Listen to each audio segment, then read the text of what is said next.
বন্ধুরা দেখো, আমি এখানে মাছের তেল নিয়েছি। এই মাছের তেলের রেসিপি যে খাবে সে আর ভুলতে পারবে না। আর এই মাছের তেলের রেসিপি হলে আর কিচ্ছু প্রয়োজন পড়বে না। একে দিয়ে এক থালা ভাত একবারে আঙুল চেটে পুঁটে খাবে প্রত্যেকে, কেউ বলবে না যে খাবো না।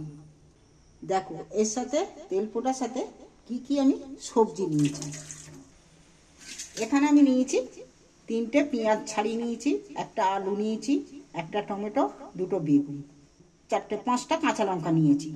এই সবজি দিয়ে মাছের তেল রান্না একবার যদি বানিয়ে খেতে পারো, অবশ্যই খেয়ে দেখো, না খেলে বুঝতে পারবে না যে মাছের তেলের কেমন টেস্টি। এই মাছের তেল খেলে তোমরা আর ভুলতে পারবে না। মাছ খাওয়া ভুলে যাবে, মাছের তেল আগে গিয়ে বাজারে মাছের তেল খুঁজবে। এই মাছের তেল কিভাবে বানাই তোমরা দেখো, পুরোটা দেখবে, শুরু থেকে শেষ পর্যন্ত দেখবে। যে মাঝখানে কেটে দিই কি খানিকটা টপকে যাই, তাহলে তোমরা বুঝতে পারবে না। এর জন্য এই রেসিপির জন্য সবজিগুলো দেখানো। এবার মশলাটা কি নিই দেখো। প্রথমে আমি সবজিগুলো কেটে নিচ্ছি।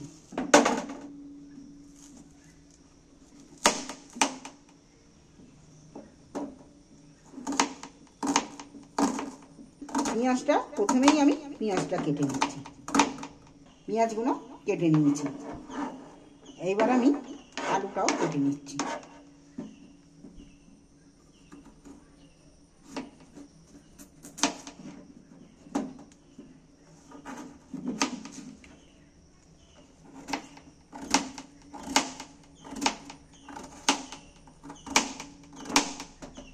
আলুটা কেটে নিলাম, অমনি ধুয়ে নিয়েছি। এবার ধুলেও চলবে, না ধুলেও চলবে, ছাড়িয়ে আমি ধুয়ে নিয়েছি প্রথমে। দেখো আলুও কেটে নিলাম। এবার বেগুনটাও, 2টো বেগুনকেই কেটে নেব। বেগুনটা কেটে দেখে নিই পোকা টোকা আছে কি না, পোকা নেই। এইবার আমি বেগুনটাকেও ছোটো ছোটো করে কেটে নেব।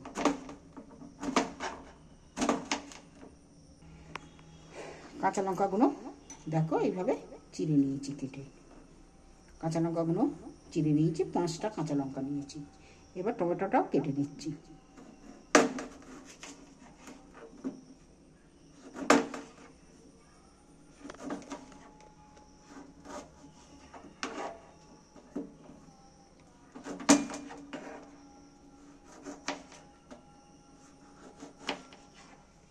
দেখো টমেটো কেটে নিয়েছি, সবজিগুলো কেটে নিন। এইবার চলো কি মশলা দিই। প্রথমে আমি গ্যাস জ্বেলে দিন, দিয়ে গ্যাসের মধ্যে কড়া বসিয়েছি। এইবার আমি 1 চামচ কালো সর্ষে দিচ্ছি। কালো সর্ষে অবশ্যই দেবে, এই রেসিপিটা বানাতে গেলে কালো সর্ষেটা অবশ্যই লাগবে। আর এখানে দিচ্ছি 1 চামচ 5 ফোড়ন। এইটাকে আমি আস্তে গ্যাসের ফ্লেম কমিয়ে দিয়ে এইটাকে আমি একটু ভেজে নেব। গ্যাসের ফ্লেমটা আস্তে করে দিয়ে, নাহলে পুড়ে যাবে, ভাজা হবে না, পুড়ে যাবে।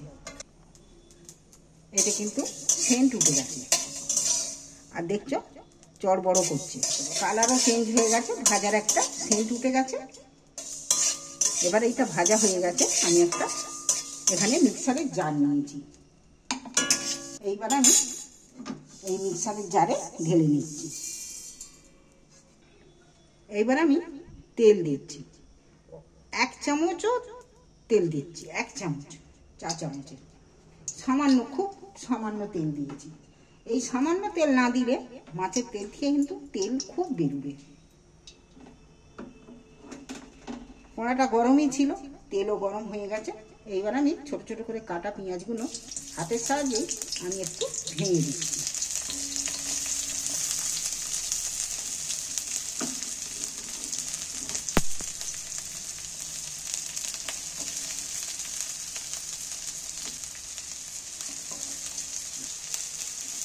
এইবার আমি আস্তে করে গ্যাসের ফ্লেম কমিয়ে দিয়ে এইটাকে এবার নাড়তে থাকবো।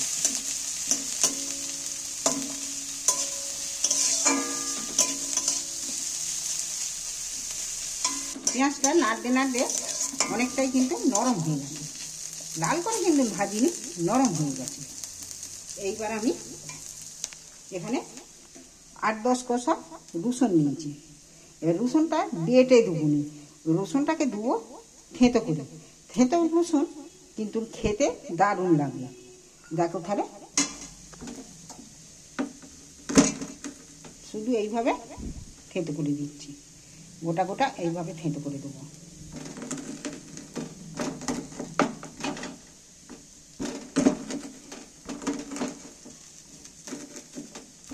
তোমরা এটা পারলে শিলেতেও থেঁতো করে নিতে পারো। আমার হাতের কাছে হামাল দিস্তি আছে বলে আমি আর শিল পাতিনি। দেখো সবগুলোকে আমি খালি ফাটিয়ে থেঁতো করে নিয়েছি। এই থেঁতো রসুন কিন্তু খেতে কিন্তু খুব দারুণ লাগে। রসুনগুলো পেঁয়াজের সাথে দিয়ে আমি একটু নেড়ে চেড়ে নেব।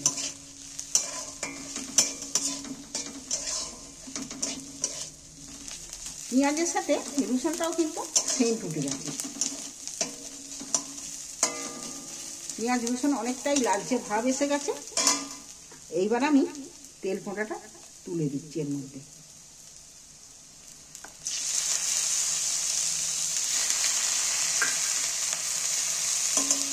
এইবার এই পেঁয়াজের সাথে একটু নাড়তে থাকবে, নাড়লেই কিন্তু এ থেকে তেল বেরিয়ে থাকবে। দেখো কড়াই না দিতে দিতেই তেল বেরিয়ে শুরু করে দিয়েছি। এইবার আমি দিচ্ছি একটু পরিমাণ মতো হলদি, দিচ্ছি আমি এখানে স্বাদ মতো নুন। মাছের তেলে কিন্তু নুন দেওয়া ছিল না, আমি এখানে নুন দিচ্ছি স্বাদ মতো। এইবারে সবটা দিয়ে নাড়তে থাকবো। এইটাকে খুন্তি দিয়ে আমি একটু কেটে দিচ্ছি।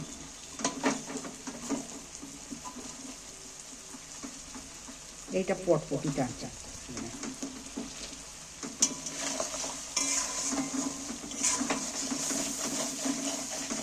এইবার আমি কাঁচা লঙ্কাগুলো তুলে দিচ্ছি।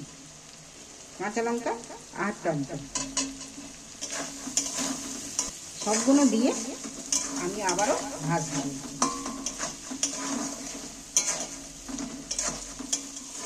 এই রেসিপি বানাতে গেলে গ্যাসের ফ্লেম কিন্তু একটু কমিয়ে দিয়ে বানাবো, যাতে পুড়ে না যায় আর কড়াই লেগে না যায়।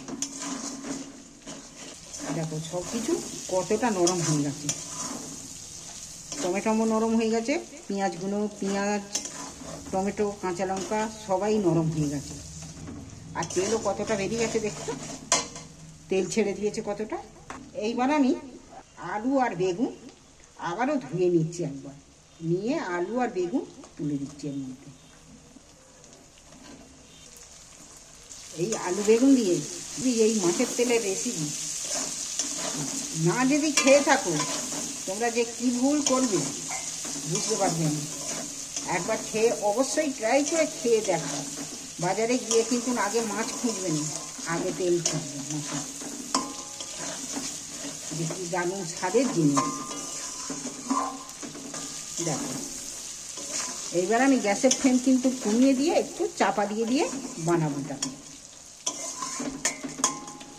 বন্ধুরা, মশলাটা যে ভেজে রেখেছিল শুকনো খোলা, সেই মশলাটা আমি কিছুটা এখন দেবো, কিছুটা পরে দেবো।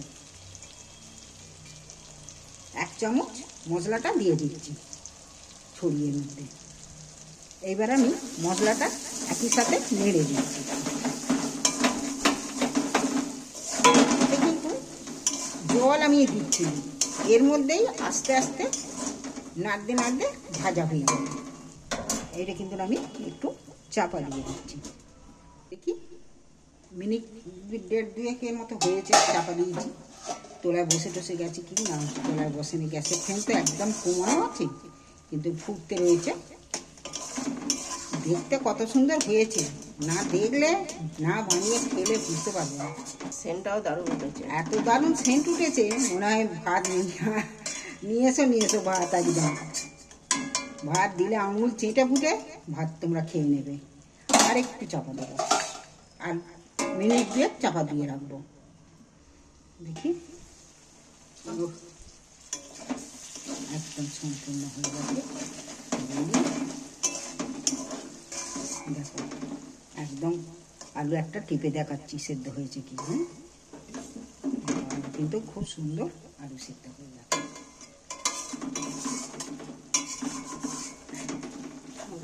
একদম ঘাটা ঘাটা হয়ে গেছে, বেগুন টেগুন আলুও খুব সুন্দর সেদ্ধ হয়ে গেছে। তোমরা এইভাবে একবার অবশ্যই এইভাবে বানিয়ে খেয়ে দেখো। মাছের তেল, গ্যাসটা অফ করে দিচ্ছি। আর এখানে গুঁড়ো মশলাটা যে দিয়েছি আরও খানিকটা রয়েছে, সেই মশলাটা এইবার আমি এইটা ছড়িয়ে দিচ্ছি। এই মশলাটা লাস্টে যে দিন এর যে গন্ধটা ফুটে নষ্ট হয়ে যাবে, ফুটবে না। আর গ্যাসের ফ্লেম অফ করে দিয়েছি। এইটা একটু নাড়াচাড়া করে মশলাটাকে আর ফোটানোর প্রয়োজন নেই, তাহলে এর সেন্টটা আলাদা আবার লাগবে।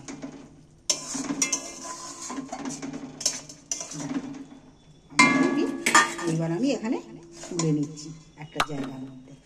এবার গরম গরম ভাতের সাথে এই তেল পোঁটা দিয়ে একবারে জমে যাবে। না খেলে তোমরা এটা বুঝতে পারবে না। অবশ্যই এইটা বানিয়ে খেয়ে দেখবে। তোমাদের যদি ভালো লাগে চ্যানেলটা আমার অবশ্যই সাবস্ক্রাইব করে দিও। বন্ধুরা, কেমন হয়েছে তোমরা অবশ্যই বানিয়ে খেয়ে দেখবে। আর কেমন খেলে কমেন্ট করে কিন্তু জানাতে ভুলবে না। তেল দেখছো কত তেল বেরিয়েছে, এতে তেল আছে জব জব করছে তেল, কিন্তু আমি রেসিপি রান্নার সময় অল্প একটু তেল দিয়েছি। এই রেসিপিটা বানাতে গেলে তেলের প্রয়োজনই পড়বে না। ভালো লাগলে চ্যানেলটা আমার অবশ্যই সাবস্ক্রাইব করবে। বানিয়ে খেলে ভালো লাগলে, আর ভালো লাগুক আর নাও যদি ভালো লেগে থাকে তাহলেও চ্যানেলটা আবার কমেন্ট করে অবশ্যই জানিও যে কেমন খেলি, ভালো না মন্দ।